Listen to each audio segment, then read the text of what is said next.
Shabbat shalom, je fais que rire, je fais que arrêter de recommencer les vidéos parce que mon mari me fait des blagues, donc si je rigole, alors c'est pas drôle ce que je lis, pardon. Alors c'est dans Marc, la lecture, chapitre 6, versets 1 à 29. Et le thème, c'est les contemporains de Yahusha ne savaient pas que penser de lui. Même les habitants de sa ville natale l'ont rejeté.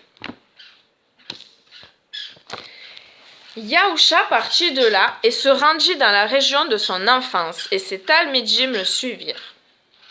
Quand vint Shabbat, il se mit à enseigner dans la synagogue. Plusieurs de ceux qui l'écoutaient, tu peux t'asseoir. Plusieurs de ceux qui l'écoutaient étaient stupéfaits, demandèrent « D'où cet homme tient-il toutes ces connaissances ? Quelle est donc cette sagesse qui lui a été donnée et ces miracles qui se font par ses mains ? N'est-il pas le charpentier, le fils de Myriam, le frère de Yaakov, de Yossi, de Juda et de Shimon ? Ses sœurs ne sont-elles pas parmi nous ? » Et ils étaient choqués à son sujet. Mais Yahusha leur dit « Le seul lieu où un prophète n'est pas respecté, c'est dans sa patrie, parmi ses parents et dans sa propre maison. Et il ne put faire là aucun miracle, si ce n'est d'imposer les mains à quelques malades et les guérir. Il était surpris de leur incrédulité. Yahusha parcourait les bourgades et villages à la ronde en enseignant. Il appela les 12 et commença à les envoyer 2 à 2 en leur donnant autorité sur les esprits impurs. Il leur prescrivit de ne rien prendre pour le voyage si ce n'est un bâton, ni pain, ni sac, ni monnaie dans la ceinture. Portez des sandales, mais pas de tunique de rechange. Chaque fois que vous entrerez dans une maison, restez-y jusqu'à ce que vous quittiez ce lieu. Et si en quelque endroit, les gens ne vous reçoivent pas et ne vous écoutent pas, alors, en partant de là, secouez la poussière qui est sous vos pieds pour que ça leur serve d'avertissement. » Alors ils partirent et prêchèrent qu'il faut se détourner du péché et revenir à Dieu. Ils chassaient beaucoup de démons et faisaient des onctions d'huile sur beaucoup de malades et les guérissaient. Or, le roi Hérode entendit parler de tout cela, car la réputation de Yahusha s'était répandue. Certains disaient « Yochanan l'immergeur a été ressuscité des morts, voilà pourquoi ces pouvoirs miraculeux agissent en lui. » D'autres disaient « C'est Eliyahu !» Et d'autres disaient « C'est un prophète, comme les anciens prophètes. » Mais Hérode, ayant entendu cela, dit « Yochanan que j'ai fait décapiter a été relevé des morts !» Car Hérode avait fait arrêter Yochanan et enchaîné en prison à cause d'Hérodias. Car Hérodias, femme de son frère Philippe, non, pourquoi j'ai dit à cause d'Hérodias, femme de son frère Philippe. Hérode l'avait épousée, mais Yochanan lui avait dit « Tu as violé la Torah en te mariant avec la femme de ton frère. » Hérodias lui en voulait et désirait le faire mourir.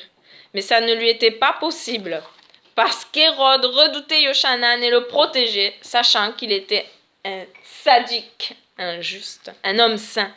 Chaque fois qu'il l'entendait, il était fort perplexe, et pourtant c'était avec plaisir qu'il l'écoutait.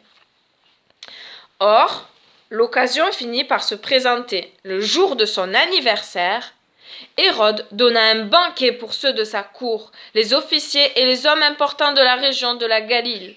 La fille d'Hérodias entra dans la salle et dansa. Elle plut à Hérode et à ses invités. Le roi dit à la jeune fille « Demande-moi ce que tu veux et je te le donnerai. » Et il lui fit un serment. « Tout ce que tu demanderas, je te le donnerai jusqu'à la moitié de mon royaume. » Alors elle sortit et consulta sa mère. « Que devrais-je demander ?»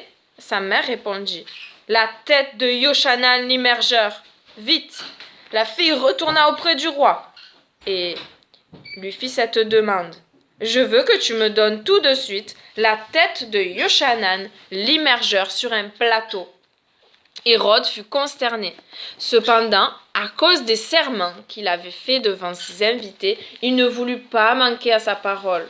Le roi envoya immédiatement un soldat de sa garde personnelle avec l'ordre d'apporter la tête de Yochanan. Le garde s'en alla, le décapita dans la prison, puis il apporta sa tête sur un plateau et la donna à la jeune fille et celle-ci la donna à sa mère. Quand les Talmidim de Yochanan l'apprirent, ils vinrent prendre son corps et le mirent dans un tombeau. Et la question de méditation, c'est: est-ce que je subis un rejet de la part des membres de ma famille ou de mes amis à cause de ma foi en Yahusha? Les relations changent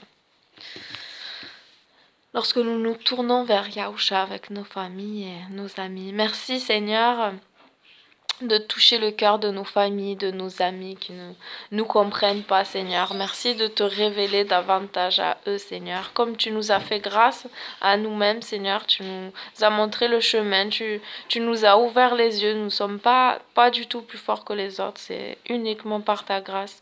Je prie encore que tu touches les cœurs et que tu nous aides à être de bons témoins avec nos familles, nos amis, Seigneur, et toutes les personnes que tu places devant nous. Merci Seigneur pour ta patience qui est grande, ta patience qui est notre salut. Merci pour toutes tes bontés que tu renouvelles chaque matin. Merci de ce que tu t'es gardé encore un peuple et que tu veux le faire sortir. Je crois en toi, je crois en ta parole, je crois en ton souffle sacré en nous, Seigneur, qui est notre force. Oui, ce n'est ni par la force, ni par la puissance, mais par mon esprit, par mon souffle, dit le Seigneur. Merci. À toi toute la gloire et l'honneur. Amen. Pas de blagounette, mon chéri, derrière. J'ai fait pause plein de fois et j'ai fait 50 fois la vidéo avant de pouvoir faire celle-ci. Ah, Shabbat Shalom! Shabbat Shalom.